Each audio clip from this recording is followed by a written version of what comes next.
Terima kasih pemirsa, masih bersama kami dalam Solusi Untuk Sehat bersama Klinik Nur Hidayah. Dan masih ada Pak Heri, juga Kang Yoga. Silakan di 0271 857 555. Baik, Pak Heri, kalau untuk stroke itu penyebabnya itu selain dari darah rendah atau darah tinggi itu sebetulnya ada sebab lain nggak? Iya, stroke itu kan penyebabnya satu karena penyakit, itu yang dua kan bisa karena kecelakaan. Kalau karena penyakit, bisa karena gula, kolesterol, atau asam urat, dan sebagainya. Okay. Tapi pemicu terjadi itu semua, itu juga karena satu, tensi atau darah tinggi. Kalau karena kecelakaan, itu mungkin karena benturan, jatuh, dan sebagainya, sehingga mengakibatkan saraf sensorik dan motorik ini bermasalah. Stroke itu kan bukan masalah pada, misalkan badan itu lemah itu enggak, karena saraf pengendaliannya, ibarat HP itu memorinya itu udah bermasalah, udah ngeblank. Jadi untuk mengendalikan tangannya, misalkan stroke pada tangannya, jadi bukan tangannya ini yang bermasalah itu enggak, karena saraf yang mengendalikan pada tangan ini bermasalah gitu. Nah, salah satu pemicu daripada stroke itu kan karena tekanan darah atau tensi. Itu 80% penyakit stroke itu pemicu dari tensi. Makanya nanti biasanya kan tanda-tandanya udah ada nih. Biasanya dari stroke ringan dulu, nanti dari badan separuh dulu udah mulai kaku, mungkin udah dari kesemutan dan sebagainya, itu juga harus segera dicari solusinya.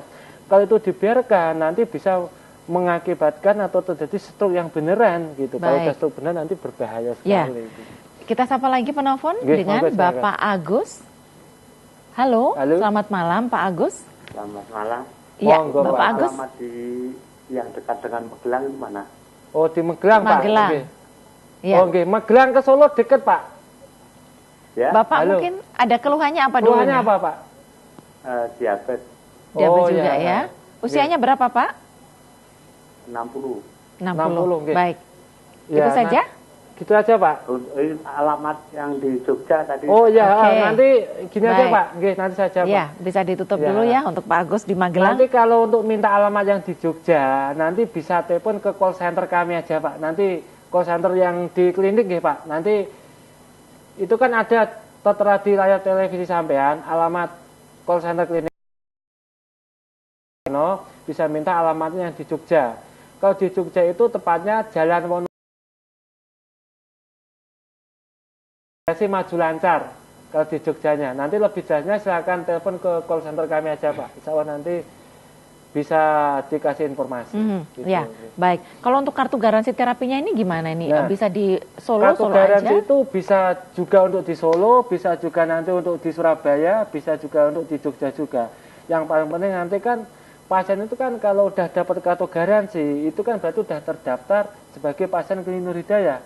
Nanti datanya pun udah lengkap, Mbak Sari. Dan nanti keluhannya apa, berapakah itu udah ada. Jadi terapi di Jogja, di Surabaya, di Solo itu sama aja. Tinggal nanti kan ada datanya. Jadi kita tinggal menyesuaikan. Iya, baik. Kang Yoga, kalau untuk stroke yang disebabkan sangat berisiko kalau dipijit ya, untuk yang tidak tahu arah-arahnya gitu. Nah, bagaimana Nur Hidayah mengatasi untuk yang stroke ini? Iya, kalau mengatasi gangguan stroke, Mbak ya. Jadi stroke itu adalah yang dibilang saraf itu tadi, karena banyak pembekuan sirkulasi darah, makanya dengan cara terapi itu tadi, Mbak. Jadi terapinya stroke itu pun tidak seperti terapi penyakit yang lainnya. Nanti setelah pasien itu mengalami stroke, sudah masuk ke Klinik Nur Hidayah, nanti untuk terapi lanjutan bisa dibilang terapi beda sekali sama penyakit yang lain. Nanti bisa dibilang per 5 hari bisa datang. Oke, baik. Saya potong dulu. Sudah ada Bapak Waladi dari Purwodadi.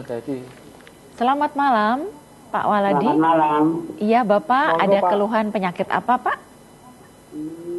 Keluhan saya itu penyakit kuning. Kuning ya, Pak? Kenapa? Iya, penyakit kuning. Terus? Sudah berapa lama? Sudah berapa lama, Pak? Ya, sekitar 2 mingguan ini. 2 mingguan. Usia berapa Bapak? 41. 41 ya. Itu saja cukup Bapak? Itu saja Pak. Karena ini leukositnya kan 14.700. Iya.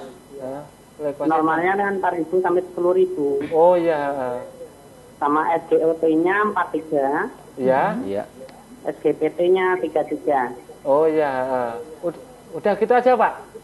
Ya, makasih. Oh ya. Ya, terima Penyakit kasih kuning Bapak ya. Waladi. Kalau penyakit kuning itu bisa dikarenakan penyakit liver atau hati, gitu. Jadi nanti untuk Pak Waladi, nanti kalau nanti tidak ke klinik Pak, datang Pak, gitu. Nanti insya Allah nanti kita lihat dulu, nanti hasil cek dari medisnya berapa, itu kan bisa dikatakan tadi kan penyakit kuning atau penyakit liver atau penyakit hati kan gitu. Untuk pertama Pak, jaga pola makan dulu. Yang kedua, nanti kalau Bapak ada Hidayah, nanti kita terapi Pak, kita butuhkan jaringan sarafnya, utamanya pada organ ulu hatinya.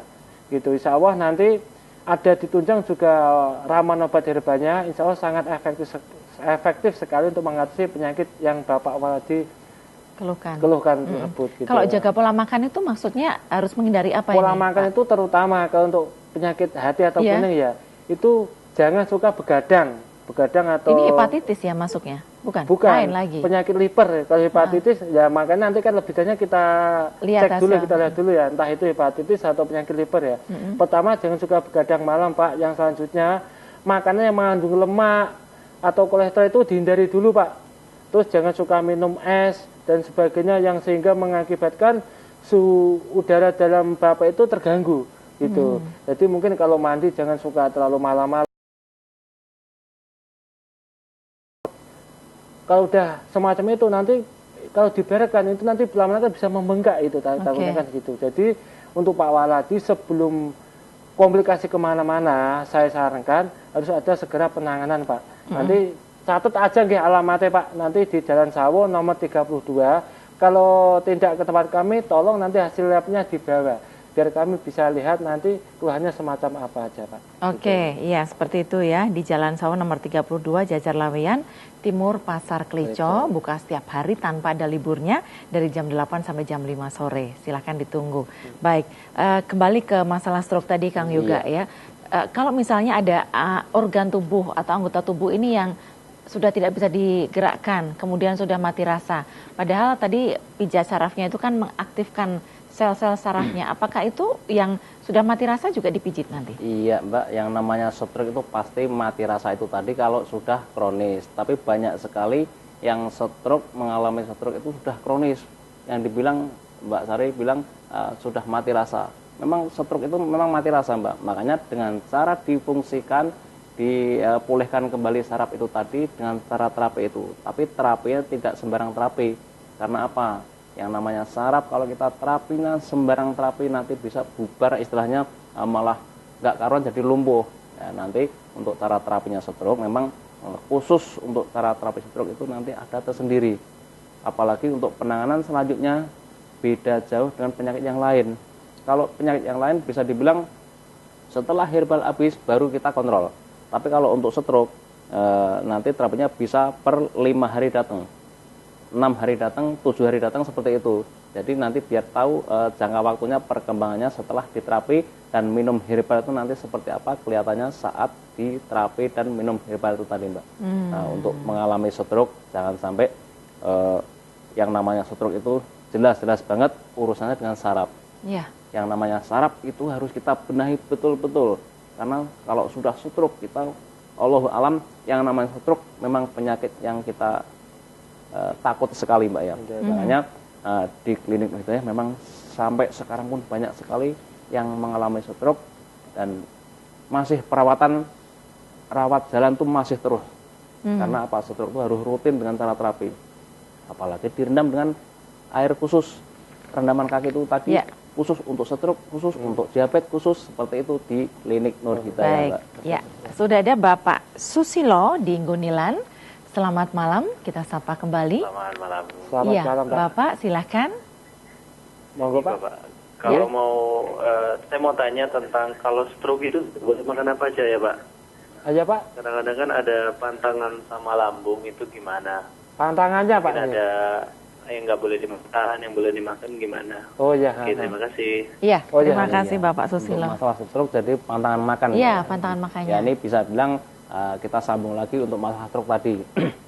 Jadi untuk masalah makanan sebenarnya tidak ada yang dilarang. Cuman kalau memang sudah kena stroke benar-benar Pak ya, terutama masalah makan itu tadi kita harus hindari total apa yang istilahnya jangan makan ini. Nanti kalau makan ini kambuh lagi. Nanti bisa datang dulu Pak ya, datang aja ke klinik Nur Hidayah, nanti ditangani dengan cara terapi. Nanti stroke-nya seperti apa, kronis apa belum. Untuk masalah makanan nanti bisa dibilang dari klinik setelah diterapi, setelah ketahuan seperti apa stroke yang Bapak alami. Seperti itu. Kalau nanti masih gejala atau sudah kronis, nanti kelihatannya saat diterapi dan ditunjang dengan herbanya untuk masalah makanan, baru kita bisa bilang jangan makan ini nanti Pak. Seperti itu. Karena kalau sekarang saya bilang jangan makan ini Pak gitu, nanti kan belum tahu seperti apa stroke-nya Bapak. Makanya kalau Bapak mengalami stroke, datang aja ke klinik Nur Hidayah. Setelah nanti diterapi, baru dibilang jangan ngonsumsi makanan yang seperti ini Pak. Silahkan datang aja Pak ya. Kapan aja nanti Pak, tak tunggu Pak. Oke, ya. Mungkin Pak Eri mau menambahkan? Ya, kalau untuk pantangannya jelas itu yang kaitan dengan peredaran darah dulu. Gitu. Jadi stroke itu kan tidak fungsinya saraf yang dikaitkan dengan peredaran darah. Jadi untuk makan yang mengandung lemak ataupun mungkin ada pun kalau faktor satunya karena tensi yang asin-asin itu alangkah baiknya dihindari dulu. Kaitannya yang berhubungan dengan peredaran darah Pak, yang berlemak, berminyak itu dikurangi. Itu aja. Dan jadi kita lihat dulu ya seperti katakan Pak Yoga tadi, stroke-nya itu dari apa dulu, ataukah dari karena gulanya, ataukah dari bisa karena kolesterolnya, apakah dari tensi atau darah tingginya. Jadi nanti kalau udah ketahuan, kalau di klinik ya nanti udah ketahuan penyakitnya stroke dari apa, baru kita bisa mastiin yang harus dihindari apa saja. Tapi untuk sementara, untuk bapaknya tadi, hindari makanan alangkah baik yang berlemak, yang berminyak dulu Pak, yang berkaitan dengan memperlambat peredaran darah tersebut. Gitu. Jadi goreng-gorengan atau jauh-jauh itu dihindari dulu aja. Oke. Kalau untuk cara pemijatannya itu dengan menggunakan jari atau ada alat bantunya? Kalau terapi kita itu insya Allah nggak menggunakan alat bantu. Kita 100% menggunakan jari-jari. Yang tujuannya bisa langsung mendeteksi saraf pasien itu. Soalnya pasien itu kan keluhannya beda-beda. Terus daya tahan tubuh kan beda-beda. Kalau kita penekanannya pun juga nggak kita samakan. Misalkan kalau penyakitnya yang agak ringan, kita penekanannya pun juga agak ringan. Jadi nggak setiap pasien itu penekanannya sama gini itu enggak. Jadi kita sesuaikan dengan kondisi pasien. Insya Allah kalau penanganan kita nggak menggunakan alatnya cuma tangan. Iya, tapi ada rasan jarum itu pasti ada ya setelah. Jadi harus bisa membedakan.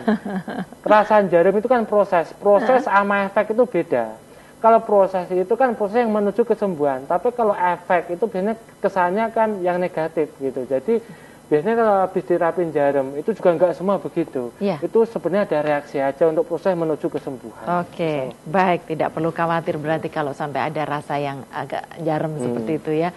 Pemirsa, sudah ada yang tersambung di ujung telepon dan kami masih akan terus menunggu Anda, tapi sayang sekali harus break terlebih dahulu dan silakan bersiap di 0271 857 555 sesaat lagi.